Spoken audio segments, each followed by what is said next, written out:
Welcome, everybody. Welcome to the session on the future of subscription bundles, big deal, no deal, or what's the deal. So I will introduce our speakers today. Tim Bucknell could not be here, but I've known Tim for 19 years and worked with him at UNCG, where I was the librarian there. So I think I know what he's going to say. Plus, he gave me notes to talk through and let you know his thoughts. We also have Mark McBride from SUNY, and then we also have Roger Schoenfeld from Ithaca. So thanks for coming. It's one of the last things of the day. We've got a big crowd. We hope you will participate and have a good conversation with us. So I'm going to start by being Tim. Okay. So here's what Tim has to say about the big deals. So he says, I'm concerned about the state of discourse regarding big deals. A little background first. I lead the Carolina Consortium, a multi-type buyers club that includes nearly 200 libraries in North and South Carolina. All Carolina Consortium deals are opt-in, so no one ever has to be in a deal unless they are asked to be included. I'm defining big deals as a bundled subscription to a very high percentage of the journals produced by a single publisher. Under that definition, the Carolina Consortium has 333 institutional subscriptions to big deals from 22 different academic publishers. Each of those deals, 22 deals, are unique, and some are very different from others. There's also a great deal of diversity among our big deal subscribers, which includes ARLs, but also community colleges, a high school, and even a chiropractic college. Very diverse. Given the complexity of our big deal environment, it bothers me I'm hearing so many sweeping statements about big deals and libraries, and that I am hearing so many inaccurate assertions from deans and other decision makers. Here's an example. A library dean of a university within the Carolina Consortium announced that they could no longer afford to stay in their Carolina Consortium deals because their budgets would not allow them to be in a bunch of multi-year deals that don't allow early exit. I had to correct them. Their university wasn't in a bunch of no-exit deals. They were in exactly one, and they could have left that one as a one-year deal if they wanted to. I've had deans decry the 5 to 15 annual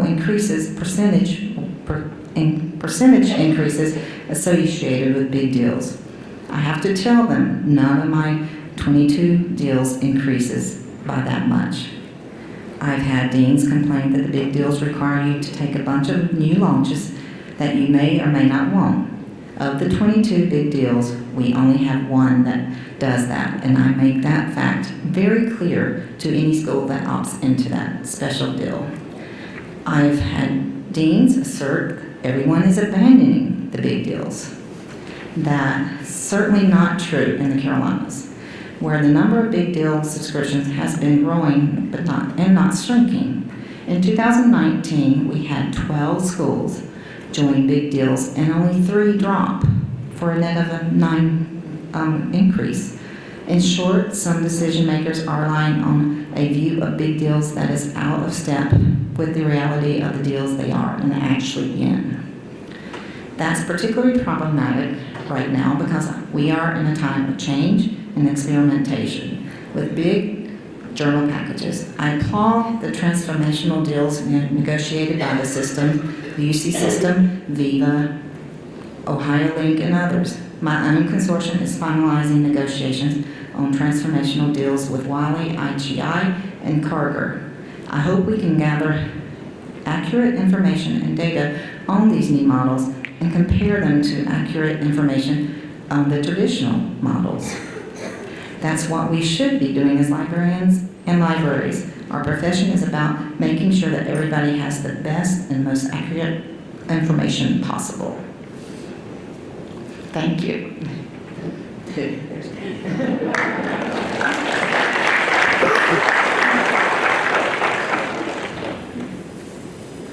My name is Mark McBride. From the SUNY system, I'm the library senior strategist, which is probably the coolest working title in the field of librarianship these days. I wouldn't say that Beth did a better job than Tim ever could. And anybody who knows Tim, make sure he gets that message. You know, there is a lot of fervor around walking away from the big deal. And it's something to get really excited about, passionate about at times. And, you know, those conversations have been happening in SUNY. And a lot of the conversations we're having about big deal or any type of negotiation with publishers or vendors in any space within the university system is what are we hoping to get out of this arrangement? For a long time, I think we were looking at standing up agreements with publishers that could save us large amounts of money we enter into as a collective. We also are opt-in. The problem we've had before is that we negotiate as one, we come to an agreement, and then people start dropping out 1 and 2 at a time, and therefore the big deal package, at least internally inside SUNY, begins to fall apart. And we start to look at each other and wonder if we're all in this together or not. You know, moving forward in the future, I think what we're trying to do is to identify who our partners are going to be in this space, because when we first started talking about big deal or no big deal, or whatever that really means, we started thinking of ourselves as libraries in service of each other. Instead of thinking about being in service to the entire university system or even to our own unique college. So any arrangement libraries make or any arrangement any unit within the university system makes, it has to be in service to the institution as a whole. Whether that's the University of Buffalo, one of our R1s, all the way down to Sullivan Community College, which is a FTE under 700. It's not necessarily the library in service of itself anymore, but it's the library in service of the institution and the university as a whole. So when we sit down and talk about negotiating these multi-dimensional, complicated deals as one, we have to ask ourselves a big question. What are we hoping to get out of this 3 years from now, 5 years from now? And when we look across the table at our publisher partners or our vendors, and I say the word partner, and I really truly mean this, we want to stop this transactional relationship of here's a contract vehicle, we send you money, you give us a service. That doesn't work anymore. You know, in New York State, our population is declining, our student enrollments are declining. We're facing really complex situations, just as the state of New York. But then overall, when you take a step back and you look at education just on a national stage, I think we've got to start asking ourselves a question, you know, what did we start doing this for in the first place? I kind of turned to Horace Mann if I could. We have to look at what our overall goals are. And so when we sit down and start talking in terms of who we want to negotiate with, we ask for 3 things of each other. What are their principles? How do they treat their people? And are they built to last? And there's where we want to start in our conversations with any publisher or any vendor. You know, right now we're in negotiations with Elsevier, and the gentleman we're negotiating with is sitting in the back of the room, so I'm going to apply some bit of a filter here.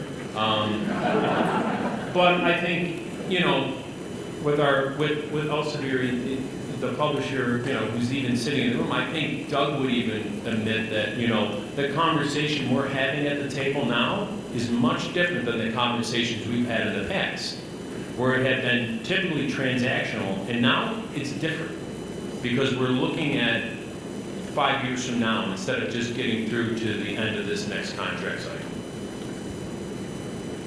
Thanks, Mark. So coming from, I think, an S&R perspective rather than representing an individual organization, and reflecting both on some of the research we've done, some of the work we've done with consortia and individual libraries, I want to reflect on two theses that I want to advance today. One is that the value of the big deal is in decline. And the second is to ask whether libraries will work with publishers to help prop up the value of the big deal. And I'll speak about each of those for just a moment. I've written about both of those topics in the scholarly kitchen a little bit, so, but I'll give a little bit of background on each of them. One of the biggest changes that I'm seeing taking place in the way that consortia, individual libraries, and publishers are interacting with one another is that there is a shift away from, you might say a shift away from a transactional model, but you might also say that libraries are taking a stronger hand at the negotiating table. And I think we see that in negotiation after negotiation right now. Some of it you can see in deals that have failed to sign, right? So, you know, without reciting a lot of specifics, we've all heard about some of the contracts that have lapsed in recent years, both in Europe, in California, and elsewhere. And we have to ask ourselves, you know, there's a narrative that's been put out that those lapses are about open access, and in one way of thinking they are about open access. They're about a desire to drive towards a transformational model where the agreements can incorporate open access. I think we would all have to, you know, we would all agree with that. But in fact, the ability for a library to take such a strong position at the negotiating table that it can say, maybe not in every case, maybe not in many cases, but at the most extreme case, we're prepared to walk away from this. That suggests that is reflective of the fact that the value of the underlying subscription businesses is declining. And the reason why that is the case is, as I've argued, is because of what I call content leakage, which is to say that the users of these materials can get access to the same content through a variety of sources that are outside of the library sales channel, right? Which is to say that whether it's piracy, you know, SciHub, et cetera, whether it's scholarly collaboration networks, wherever you think they are on the legitimacy scale, like ResearchGate, whether it's through, you know, undeniably, you know, okay, good initiatives like institutional repositories, whatever the source of that alternative access may be, it's now possible to get access to almost everything without paying for it. And that has undeniably strengthened the library's position at the negotiating table. Now, not all publishers have come to accept that, or various stages of accepting that, but that's why I'm advancing the argument that the value of the big deal has declined. And the second question, as I think we should frame it, is whether libraries will work with publishers to prop up the value of the big deal. Okay, so if the value of a product in a marketplace declines, the expected outcome is for the price of that product to decline, right? That's what happens in a normal functioning market. And some of what we're seeing in these tussles is an effort to drive down or modulate the increase in the price of the subscription. But much more of what we're seeing emerging, and it's not coincidental that it's emerging at the same time, is an interest in transformational agreements, right? Which is a way of saying, instead of driving down the price of the subscriptions, which is what the market naturally should be doing, instead of that, let us put more value into the big deal. Let's put open access publishing into the big deal, and therefore prop up its value, whether that be, you know, to drive it even higher than it already has been, or, you know, or otherwise. Now, that's not what all consortia are facing. I think Tim's comments are really important here in the sense that for some consortia, the reality that I've just painted is not so. So I'm painting one particular reality. The other thing that we're starting to see, that I'm starting to watch, and that I really encourage everyone to pay careful attention to, is that it's not just open access publishing that's getting bundled back into these subscription-based deals. The other thing that we're starting to see bundled into them is a variety of tools and platforms and services So for example, just the other day, we saw, I believe it was Hungary, that concluded 3 parallel agreements with Elsevier that are functionally a bundle of publishing services and analytics services, and if I have it right, discovery services as well, all packaged together. Now that's a really interesting development. That's by no means the first of these. There are going to be a lot more of them to come. It won't just be Elsevier by any means. We'll see all sorts of publishers find ways to construct deals that will bring other kinds of value to bear. And so it raises a question, and it's not to say that there's a right answer or a wrong answer here. There's all sorts of reasons to think that this is a great choice to put a lot more value into these deals rather than trying to hammer down the price, okay? But that's a choice that libraries and publishers together, many of them, are now choosing to make to prop up the value of these bundles. So I'll stop there and speak for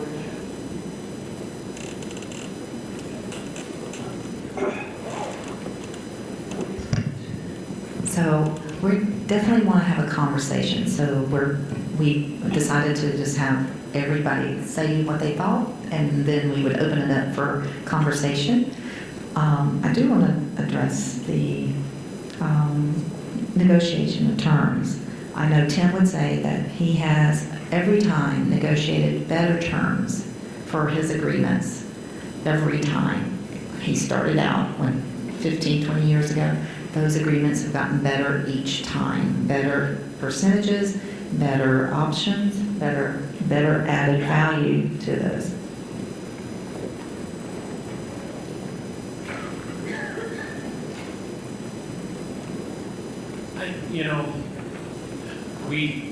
The SUNY system is made up of 64 institutions. We have 4 research centers, some doctoral granting institutions. We have 36 community colleges, 16 comprehensive schools that are master granting degree program institutions. And I would say that Tim's right, that every time you sit down at the negotiation table to come, the terms on a big deal, the terms do improve. But I think the question, to Roger's point, it's not just leakage, and it's also not just the growth of open access, but the question is, what is the value? We look at the data that we receive from publishers, and we question that data, because the data we're receiving from them isn't necessarily the data we're looking at in-house. And we're also noticing faculty behavior changing considerably. Faculty typically don't use the library as their only gateway to get access to content. They find other means. And so arranging a big deal and just providing access to content may not be the sole purpose of, I shouldn't say this, I don't think it ever was the sole purpose of the library, but it should be the main focus of an academic library these days. And I think we're all in agreement. I also think that, a lot of the publishers now are starting to transition. When you sit down at tables with them, they don't refer to themselves as publishers. They're ed tech companies now, or data analytics companies. They're making a transition away from publishing. So it begs the question, why then are we buying all this content for this much money?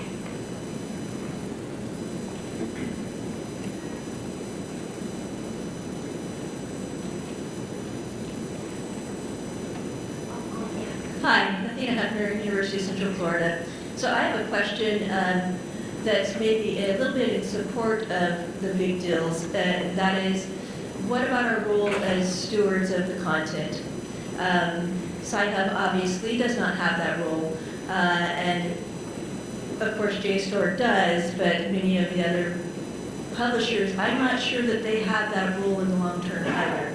So what's the place of the big deal, and particularly the database model where we do get perpetual rights to the content, in filling our role as a steward, and what happens when that big deal goes away because we can't afford it or for other reasons?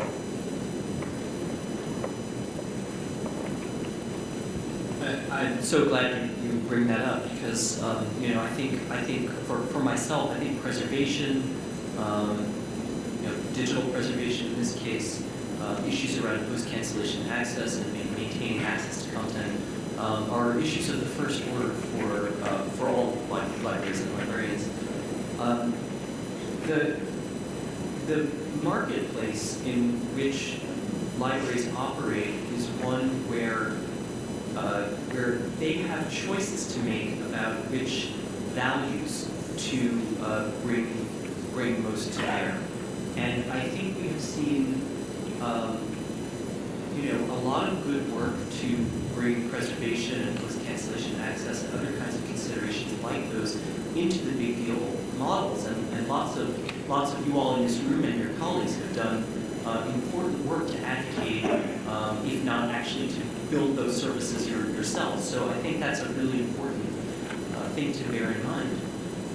And it's absolutely the case that some of these alternative sources, I wouldn't just put sci-fi on that list. I mean, I think you have to ask where ResearchGate is on this. You would probably even want to ask whether all of our institutional repositories are equally suited for long-term preservation. I'm not attacking them, but I think it's a fair question to raise.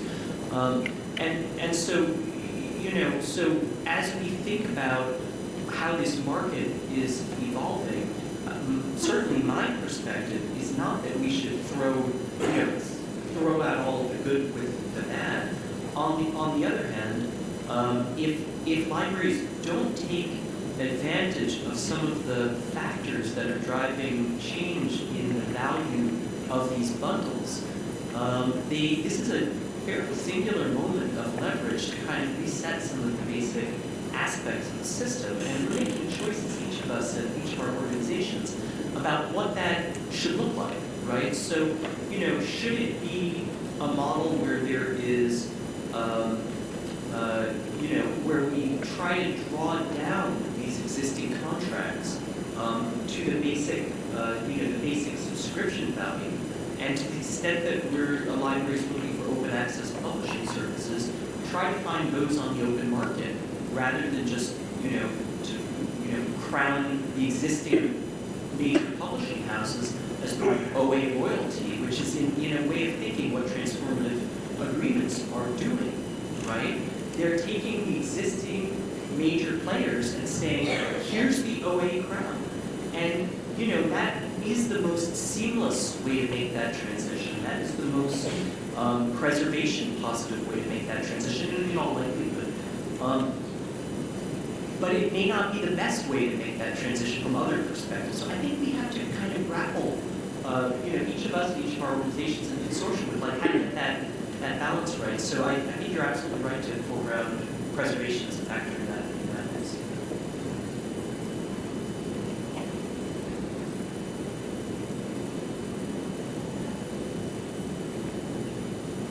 So I also would like to talk about not all of them. Some people say this is what you have to have is a big deal. That's it. We should either not do it or do something different. And everybody's library is different, and everybody has a different view of what they need. And I think it's for us in libraries, it's not to say big deal bad. If you're in one, you're bad. You should just say, I think it's best for you. Because you've got to look at your own metrics, you've got to look at your own libraries. Because you hear that all the time. Well, I think that, there's a fervor in the open community too, where, they think everything should be open. By open, they also mean that it should be free. But anybody who's worked inside open access or in open education or open data understand that open is free like puppies. I mean, there's all the cost involved to keep things open. And that publishers have a great role to play in that if they can make the pivot. And in making that pivot, they have to make a business case to themselves in order to make this financially sustainable for themselves, but also for their customers.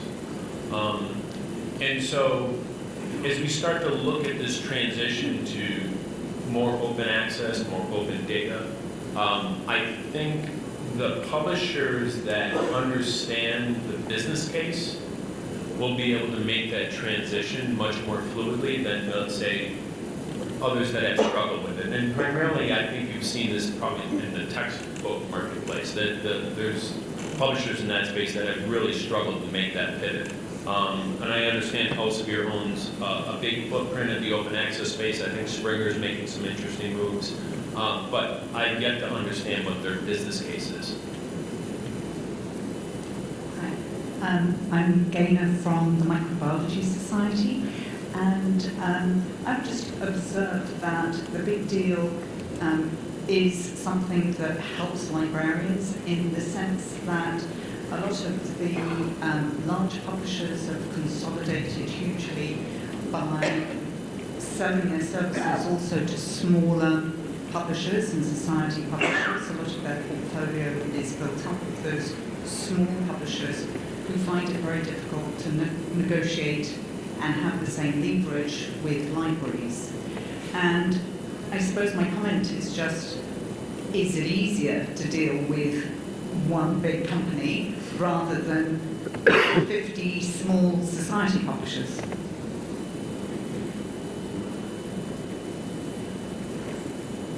Yeah, capacity-wise, for sure.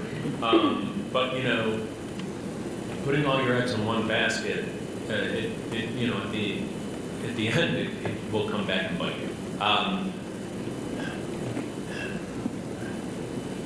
Pragmatically speaking, it would be wonderful to deal with one, maybe two big companies in this space, but in the long run, that's problematic, right? Because that means the publishing marketplace is split and controlled only by a few.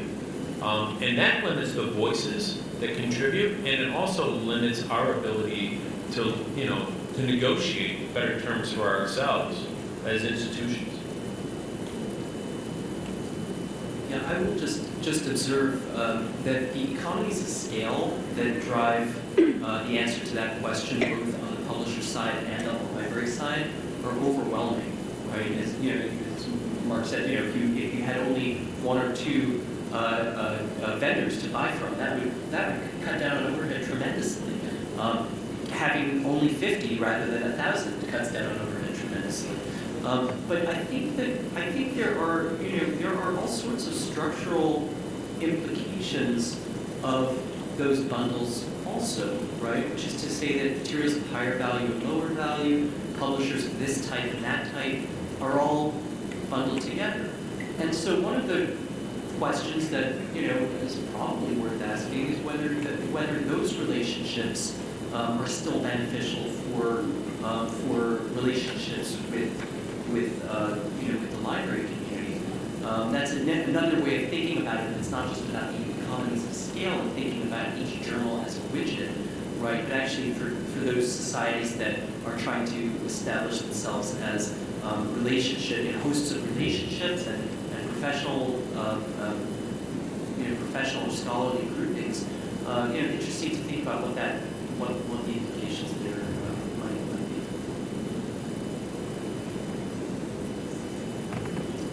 Hello, welcome, and thank you very much for the opening remarks, because I think you framed this very well for us. I have a question for you. If we go with your positing that every library is different and should do what is best for them, which I think, on its surface seems like a pretty reasonable stance to take, that means we can't really ask you as panelists to tell us what a library should do. But let me go ahead and then take it back one level, which is to say, how should a library think about these issues in order to develop its strategies? What are the key factors that should come into that strategy development session to be thinking about? And what do you see as the greatest dangers in making these considerations that libraries should attend to make sure that they are protecting themselves?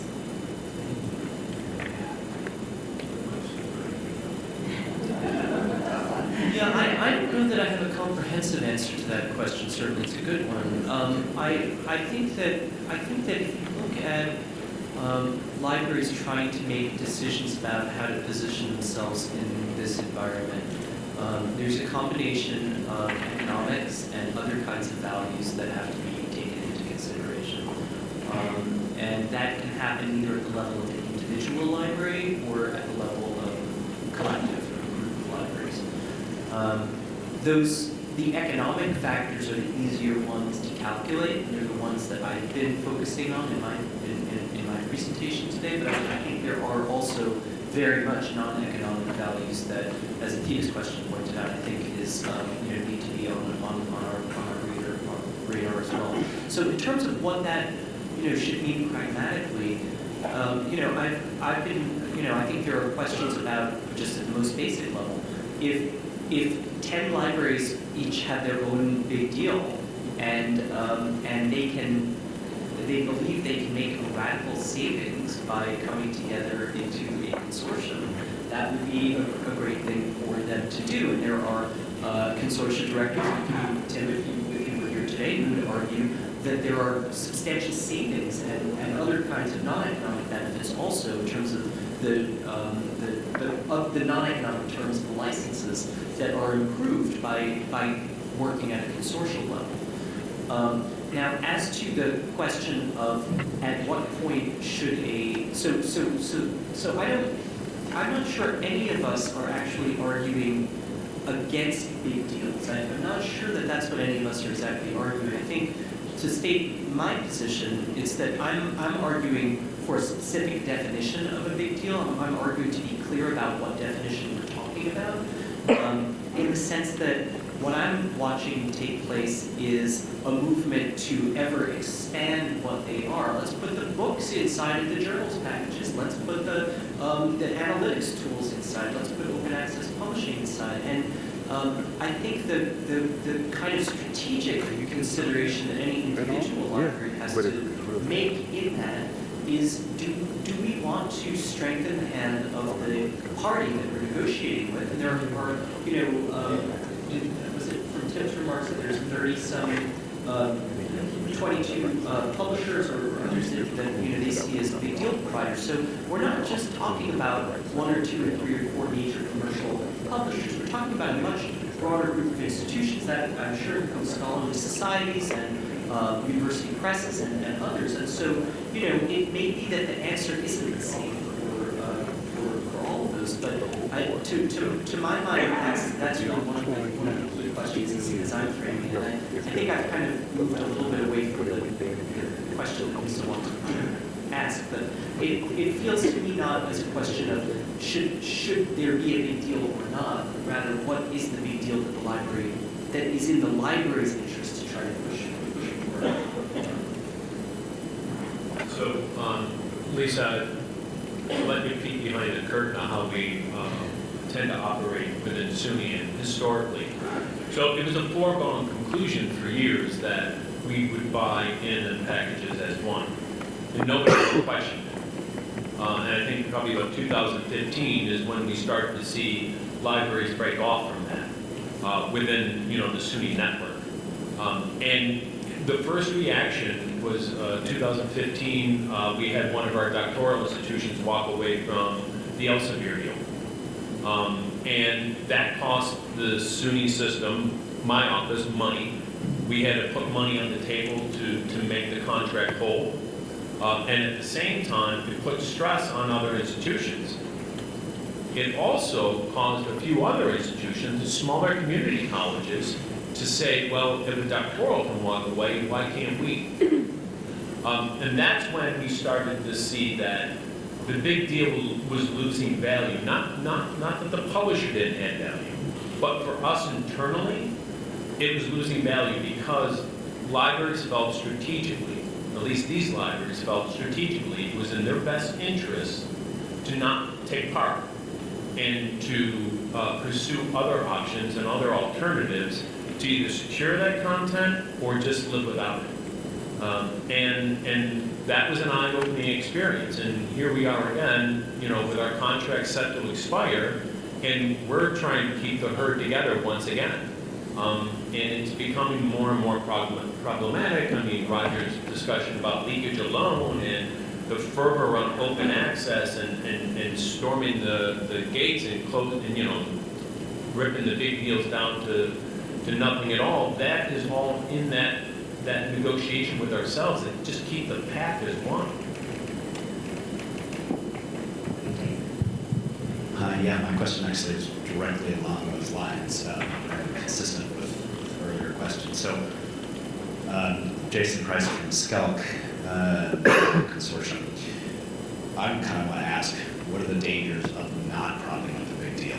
As we see exactly what you're talking about happen as some libraries begin to erode and move away. In terms of stewardship, Tina talked a little bit about preservation and other kinds of things that, as stewards of the scholarly communication system to some extent,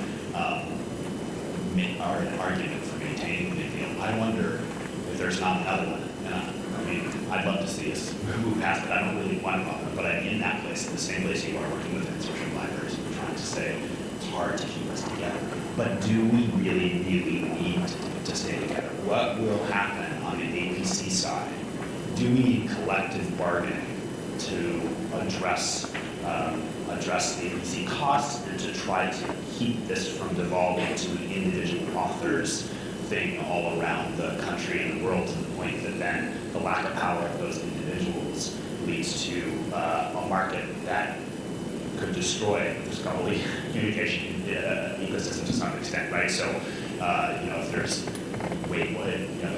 the desire to accept more articles, to get more APCs, and sort of the costs and all those kinds of things, how big a risk is that? Is that a really good argument for maintaining and propping up the big deal?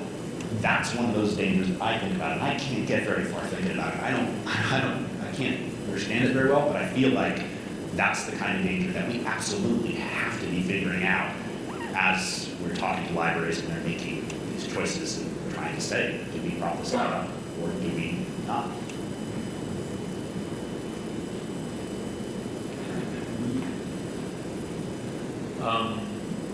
Back to, sitting at the table and, negotiating as a consortium. It becomes a very reactive process. And after a time, directors are negotiating with each other. And then they're negotiating with us. I mean, I'll face it, I work at the SUNY system. I'm the big bureaucrat in the room, sitting with a bunch of, library directors, and they're all my pals, and, we all get along. And then the contract's presented, and they say, well, Mark, how much do you have? And before I know how much they're going to put on the table, and we're negotiating with each other. So it goes back to Lisa's question before, what is this overall strategy? So the overall strategy within the SUNY system right now, we're making an investment in open educational resources and open access. Do we know what that looks like in the future? No, we don't. But we're there today, and we hope to at least form a structure that will allow us to have a footprint inside of an open ecosystem that's a benefit to our students, our faculty, and to the taxpayers in New York and the globe, right? It sounds warm and fuzzy, and it's unicorns and rainbows everywhere.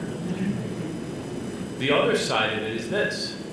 We've got high-profile researchers in our institutions. Close your ears, Doug. It causes me concern to think what would happen if we can't give them access to Science Direct. But to Roger's point, am I the one who's granting them access? Are the libraries the ones who are granting them access? I don't know.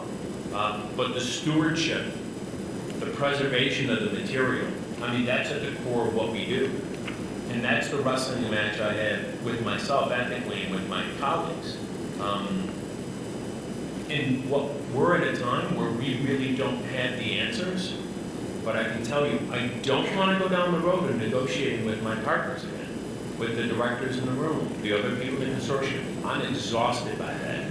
It's a futile activity, and it benefits nobody at the end of the day, other than, the publisher. So I want to come at this from a slightly different perspective, which is to recognize, Jason, that I think you're right to ask, what happens if we don't prop it up, right? Because there are a set of alternatives that could come about. It could be that preservation comes under threat. It could be that access comes under, is reduced. But I also think that, if you plot out a realistic set of scenarios here, it's not just prop up the big deal and make it bigger and bigger and bigger and bigger, or cancel it. Those are not the only two options available to us, to publishers or to libraries, right? I don't think that, we have and Mark, to your, observation about OER, which I think is an important analogy here, okay? When SUNY decides to make major system-wide investments in OER, for those of you who aren't aware of what SUNY's been up to, it's really interesting and impressive work. When you do that, you're not doing that by putting more money into the large textbook publishers and making ever larger system-wide agreements with them. There is another way to think about it, and I'm not saying one is right or wrong. I'm really not. I think these are choices, and there's different factors and different requirements. But I don't think that. I think we've somehow gotten. There are librarians who've gotten, and funders who've gotten impatient with the progress that we're making towards OA, and are making some very radical shifts, very, very radical shifts in their thinking about what these deals should have in them, without perhaps fully recognizing all of the affordances that those can bring. So would it be possible, I don't know, would it be possible to imagine a subscription deal whose price goes down every year because the value of the subscriptions is going down? And sure, let's have an open access deal that Scalp negotiates with a variety of publishers. They needn't just be the largest 5 or 10 traditional publishing houses. I'm sure that some of the pure OA publishers would like a bite of the consortia dollars. I know they would. It's interesting that we're favoring the traditional publishers over the pure OA publishers as a result of these transformative agreements. It's interesting that we're, so I think there's a lot of stuff going on here without, in a kind of rush to do things one way that are interesting that we should all be collectively reflecting on. And I'm not saying we're doing anything exactly wrong either. So going back to considering using OA deals, I think that's an interesting idea. I wonder how libraries or consortia measure the value they're getting from those deals. Because, as you know, they probably aren't checking to see if someone has been authorized to use the content and which institution they're from. How are you measuring the value of those journals to the researchers and to the institutions? I mean, I would ask you that inside of the transformative agreement also. I think it's the exact same question, so I don't have a specific answer.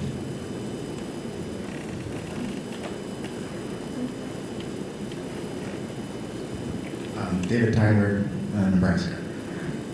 So I want to address consortium, big deals. Each consortia kind of sets itself up, and they negotiate along certain lines. And you make a flat contribution because you're a member, or you make a proportional contribution because of your FTE. So Mr. Price here had a little presentation earlier showing that smaller schools are going to get hammered by these APCs because they don't publish nearly as much. The point I wanted to raise was that the use of these journal packages follows the standard bibliometric distribution. And for small schools, the cost per use is always going to be a bad deal because the distribution of use is going to follow a bibliometric distribution, and it's never going to match the size of the school.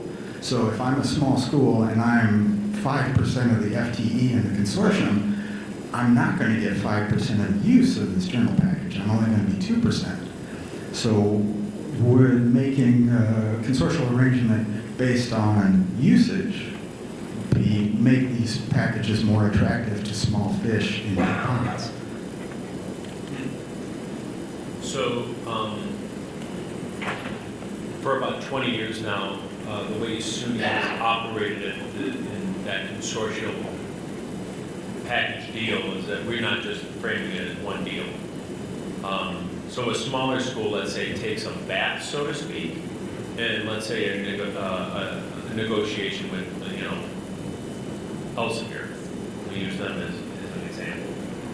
However, what we seek is for our partners at the university centers to kick in to help make other lesser deals or maybe package deals that wouldn't really benefit them, to come to the table, add some dollars, make that deal whole so that the smaller schools benefit from, a third or fourth tier negotiation. That's the way we have stood up this house of cards. And I'm calling it a house of cards because one by one, those cards are starting to fall out. As campuses are questioning why they have funded the libraries the way they have funded them in the past. Provosts who say, do I even need a library director anymore? And that just doesn't happen in SUNY. Or questions they have, can't we just get all this on Google or somewhere out on the open web? Those are the questions that are being asked at the highest levels of our organizations, and we're not always aware that those conversations are taking place. At least in this room, I think most people are probably aware. But those are the conversations that take place within our university system, would take place on academic campuses. So when we look at, a small school maybe having to pay more to get access to a big deal package, it doesn't really benefit them. Down the stream a little further, there could be a package deal that would benefit a larger school that is going to be an advantage to the smaller school. I look at a lot of our e-book purchasing. That has really played out well for our smaller community colleges or smaller, comprehensive schools. Everybody, it's already time. It's already 5:15. That went fast. So please, help me thank Mark and Roger. And